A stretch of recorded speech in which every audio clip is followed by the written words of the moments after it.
artístico que aparece en la segunda mitad del siglo XX, con una serie de fechas claves. Posiblemente el 62 sea una de ellas, que es cuando ocurren cuando una serie de artistas hacen una serie de obras bastante importantes y que reacciona ante varios elementos. Una cierta academización del arte moderno a finales de los 50, el exceso de una pintura demasiado romántica, demasiado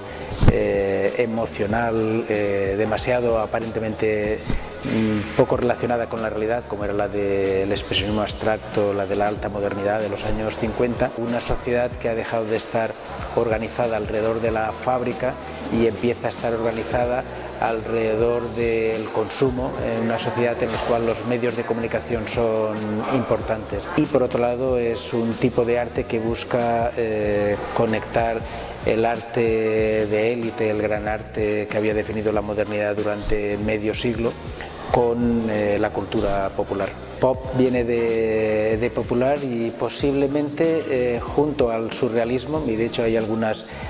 elementos en común entre el surrealismo y el pop, como es una referencia continua a las imágenes, una referencia continua a lo cotidiano, a lo banal. Posiblemente con el surrealismo el pop son los dos grandes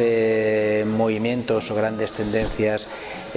artísticas en el siglo XX. El arte del siglo XX es en general un arte que cuestiona los parámetros establecidos. Con el pop hay un elemento de rebeldía sobre lo anterior, de rebeldía sobre aquellos que tenían la hegemonía del lenguaje artístico, véase los pintores del expresionismo abstracto con anterioridad, pero también sabemos que el arte es por definición ambiguo. En el caso del pop art y en otros movimientos cuestionaba una situación, un momento de la sociedad, pero al mismo tiempo ratificaba otros aspectos de la misma. Todo depende, por supuesto, del artista. Al arte aportó una generación de artistas extraordinarios, aportó un modo de entender la sociedad en la cual vivíamos. Esto es lo que hacen los grandes artistas, que siempre nos hacen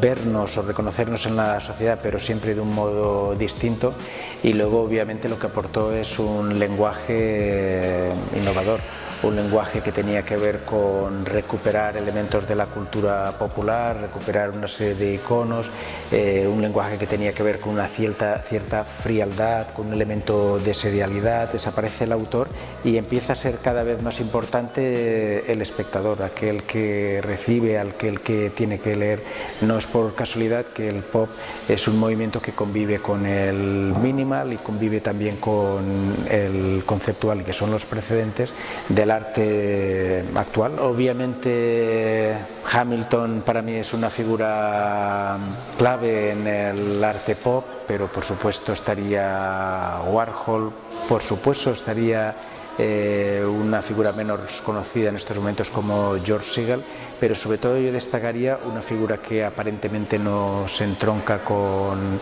el pop, pero que es una de las personas que entiende mejor todo el pop art del momento, que es Marcel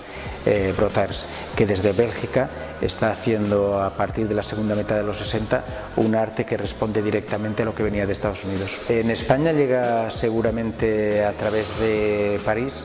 a través, digamos, de una versión continental del pop, que tiene que ver con que estaría más relacionado con la nueva figuración, estaría relacionado con una utilización de los medios de comunicación, una utilización crítica de los medios de comunicación, que tiene que ver con artistas que trabajan en los años 30 como Renao y otros, y por tanto tiene unas peculiaridades artísticas y tal vez políticas que no había en Estados Unidos. No sé si se podría decir que hay artistas pop en estos momentos, porque el arte ha cambiado y lo popular ha cambiado, y por tanto lo que era popular en los 60 no es lo popular ahora. Los medios de comunicación de masa de la actualidad, con internet, con todo lo digital, son muy distintos de los años 60, que les apasionaban algunos de estos artistas, y por tanto creo que son radicalmente distintos, formalmente muy diferentes. Pero dicho eso, no se podría entender el arte actual sin el minimal conceptual y sin el pop, por tanto sería una de las raíces del arte actual.